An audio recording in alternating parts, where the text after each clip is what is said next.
Hello, I'm just in the speed shop today. I'm just doing some servicing on the posties. I just wanted to do a quick video on the Moto Guzzi V85TT that you might have seen. I've just done a Land's End to John O'Groats trip on. It was a bike I bought just over a year ago to do a coast-to-coast America trip, a guided trip that I was leading. Supposed to be last summer, got postponed to this summer, and now it's next summer. So I bought the bike for that purpose. Reasons I bought it over any other option: big tank, 23-litre tank, shaft drive for low maintenance at the rear, and cruise control, which for me, going a big trip coast to coast, mainly on road, I think they're three good attributes. I also looked at a Tenere 700, V-Strom 1050 and AJP PR7 and settled on the Guzzi without actually riding one. I just liked what the specs offered, and I also liked that it was a little bit something different, and at the time they were doing some great deals, sort of 9.5 on a brand new bike, which compared to the rest seemed good value. I fitted the engine guards, centre stand, and I put the Aprilia Capenord Rally mudguard on the front. But other than that, pretty much standard. Panniers, I've got the Beaumont Defender Evos, which are their smallest size, I think 32 litres. It's got a toolbox there, which is handy. And then it's cut around the exhaust on that side. Nice frames, quick release. Been really impressed with the Beaumont panniers. I will actually be stocking some at some point, so if anybody wants a set getting and fitting, please just let me know. They're like all the other panniers, good quality panniers, at least £1,000 all up, which is a lot of money for a tin box and some frames, but that is the price that the market dictates. Cool cover, seat cover, just for extra comfort. So as I say, I've just done Land's End to John O'Groats on it. 2,400 miles brings it up to 6,400 miles in total. It was a mixed group of bikes, nothing too fast, nothing too ferocious. I think that's probably where the Guzzi still feels a bit underwhelming, just in that ultimate power stakes with 79 brake horsepower and the power loss through the final drive transmission. It doesn't feel as spirited as maybe you would like for this size and weight of bike. On the scales, it's 252 with the engine guards, the pannier frames, and the centre stand. So, 252 kilos for an 83cc engine bike. It's quite a lot. And obviously that blunts the performance compared to its contemporaries such as the Tiger 900 or Suzuki V-Strom 1050. It is slower, it's more like a V-Strom 650 in performance stakes, which when you're trying to wind it out and you're going down the dual carriageway and you're chasing cars and trying to accelerate away from cars, you haven't got that ultimate squirt that you've got on the V-Strom and or the GS12 or the Tiger 900. I should point out the tyres I've got the Kendra big blocks fitted to it. I just wanted to see what it was like off-road. The tyres are slightly disappointing, very sketchy in the wet, which for a big block tyre isn't normal. A TKC 80, which I've had on a GS1200, or an Anarchy Wild on a GS1200, both outperform these Kendras in wet conditions of the tarmac. The bike off-road for me it's still got that really big bike feel to it. It's got a nice natural standing position.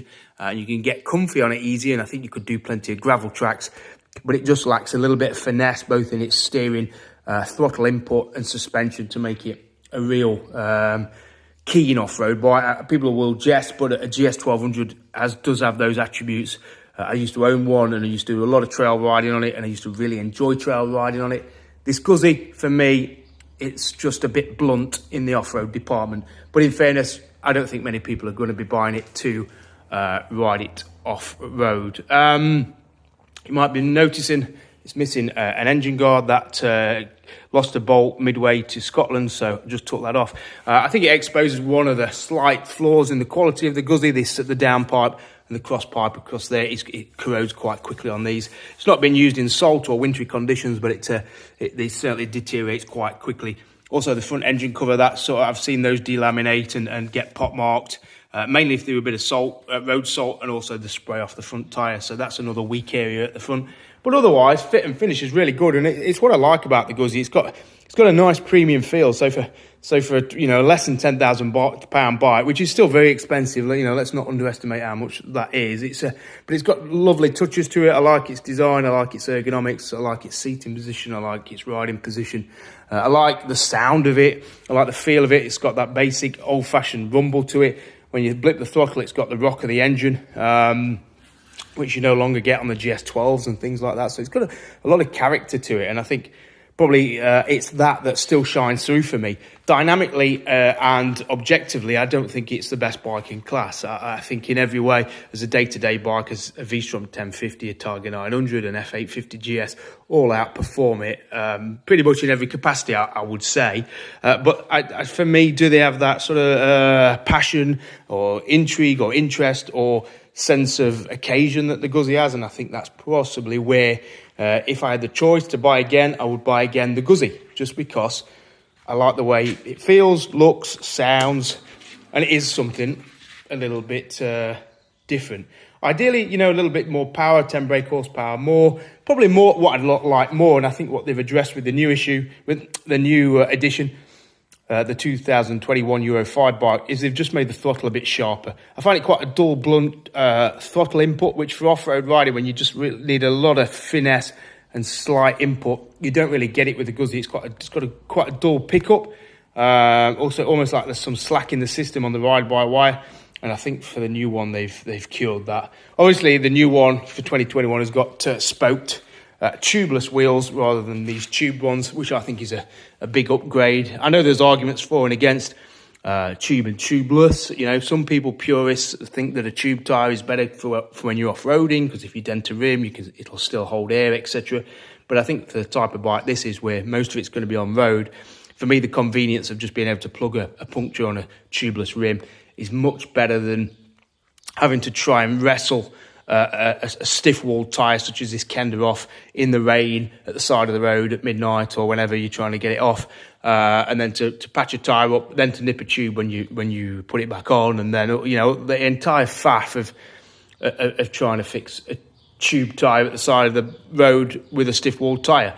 You could say practice more, but not everyone has the luxury, time or inclination to spend their life practicing how to take on and off tyres, not when there's an easy solution of just a simple 5-minute plug kit. So, yeah, I think the 2021 edition with that upgrade is a good thing.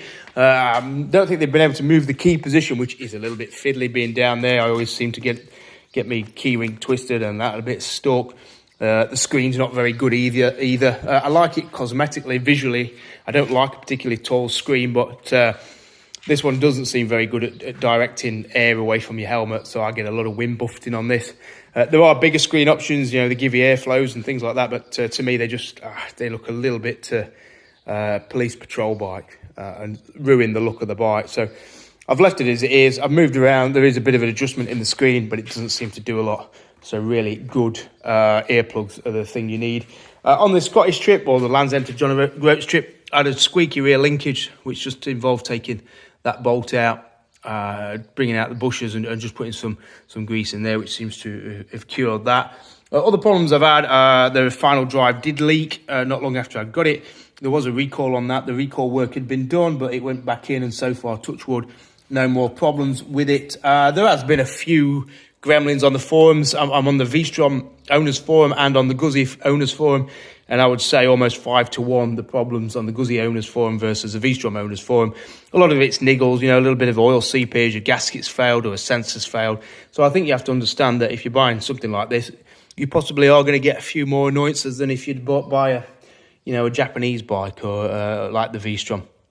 And that's just a part of the give and take process and the compromise you're making in having something a little bit different.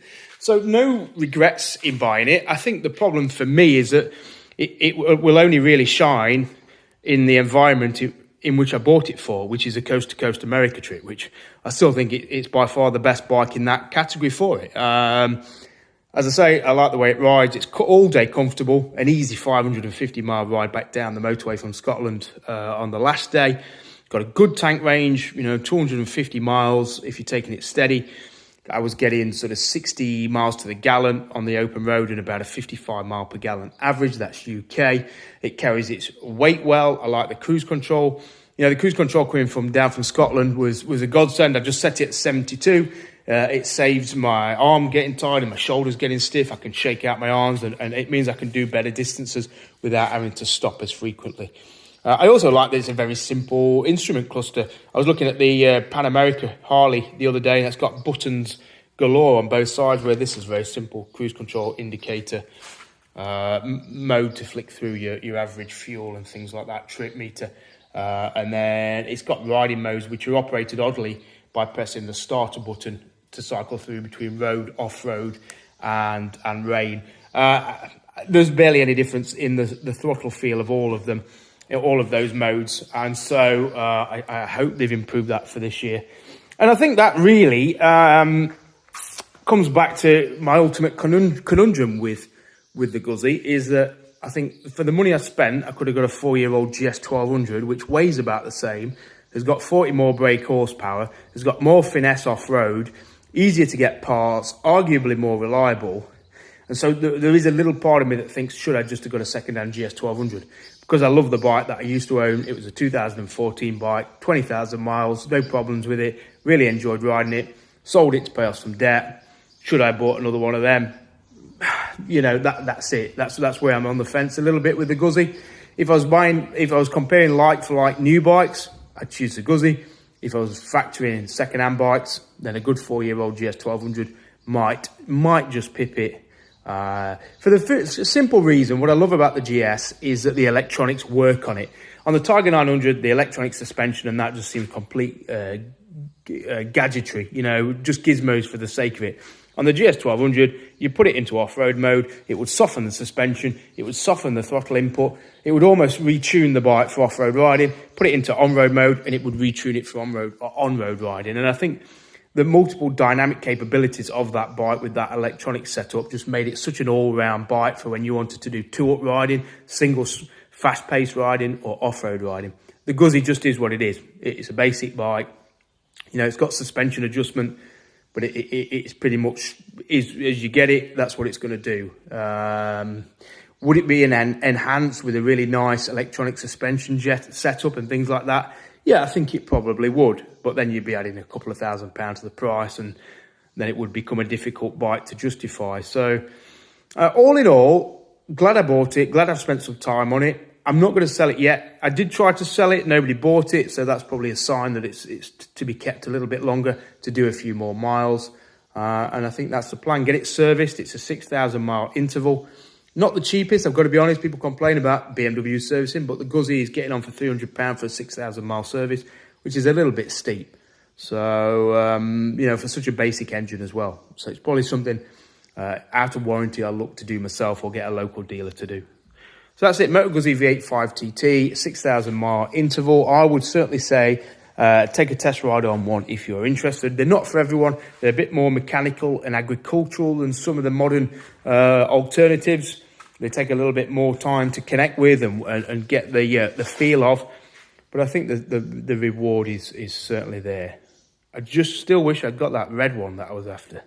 Never mind. All right, cheers, bye.